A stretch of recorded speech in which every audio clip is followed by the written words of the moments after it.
दुनियार सबुठारु शक्तिशाली परिबा हेउछि सजना छुई जो थी कि क्षीर 4 गुणा कैल्शियम, कदली 3 गुणा पोटासियम, मांसरू 2 गुणा प्रोटीन मिली थाए। तो या आमे निहाती खाद्य सामिल करने उचित। आजिकल तो बहुत सारा मिलूची परिबा मार्केट रे, बहुत सस्तारे भी मिलूची। तो आपण माने निहाती या खाइबा दरकार। आउ या विभिन्न प्रकार भी रोषे करिकी खिया जाए। मु आपनक सहित आज गोटे बढ़िया रेसिपी शेयर करी। मु 2-4टा रेसिपी शेयर कर सारी। आपण माने जदि देखि नाहंती ताहले चैनल सेशन को जाइए देखिपारे सजना छुईर। देखंतु एठी मु कढ़ई बसैकी पानी गोटे ग्लास देकी अल्प टिके लुण देकी सजना छुई को काटिकी या देहरे दे देइची। एबे आमे फ्लेम को हाई करदेबा आउ या किछि समय सिझेई नबा। कम पानी रे ही सिझेइबे जहा द्वारा कि पानी आउ वेस्ट जीवनी। एबे घोड़े की सिझेइबा कम से कम भी 8-10 मिनिट समय लागिबो। देखि नबा 8-10 मिनिट खंडे हे गलानी। सजना छुईटा हमर बढ़िया भाव में सिझी जाइछि। देखंतु ए जो पानीटा तार अच्छी ताकू जमारू आपण फोपाड़ेबिनी। या डाली किंबा रुटी चकटिला बेले सेथिरे देई पारिबे किंबा डाली करूथिबे कि तरकारी पत्र करूथिले मध्य सेथिरे देई पारिबे से पानी को।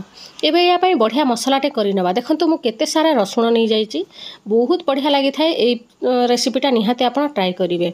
देखंतु एबे एथिरे देई दबा जीरा 1 चामच। एबे आमे एथिरे दे दबा सुखिला लंका। निज टेस्ट अनुसार आपण सुखिला लंका कम बेसी करि पारिबे। तापरे दे दबा 1 टमाटो को काटिकी, फ्लेवर बहुत भलो आसीबो। याको आमे पूरा फाइन पेस्ट करि नबा अल्प टिके पानी देकी। देखि पारुथिबे बढ़िया भाव आमर मसलाटा तयारी हेई सारिछि। चलंतु एबे आमे कढ़ई गरम करिबा। एबे आमे कढ़ई गरम करिकी देई दबा 1 बड़ चामच तेल।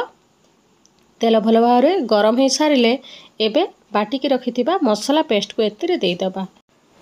रसुणर फ्लेवरटा सजना छुई बहुत भल लगी थाए। आपण ए भड़िया बाटिकी मसला देबे देखिबे बहुत ही बढ़िया लागिबो सजना छुईटा। एबे एथिरे देई दबा स्वाद अनुसार लुण। ध्यान देकी देबे लुणटा, काहेकि ना आमे सिझेइबा समय मध्ये लुणटा देइचु।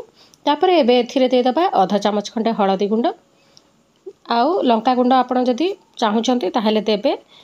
मु टिके काश्मीरी लंका गुंड ही यूज करिछि टिके कलर पाई।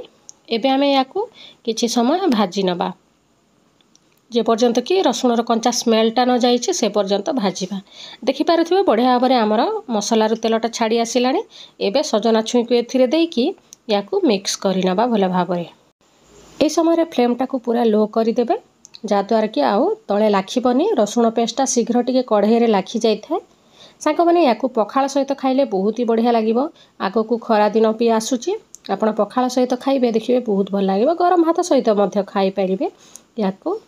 एबे आमे घोड़ई नबा याकू किछि समय मझी मझिरे काढ़िकी देखुथिबा। तळे लाखुथिले आउ थरे थरे मिक्स करि दउथिबा। एमती तळ ऊपर करिकी भाजिबा किछि समय। देखि पारुथिबे बढ़िया भाव में मसलाटा कोटिंग हेई गलानी। आशा करुछि ए रेसिपी आपण माने पसंद करिथिबे। देखा हबो नेक्स्ट वीडियो रे गोटे नया रेसिपी सहित। Thank you for watching.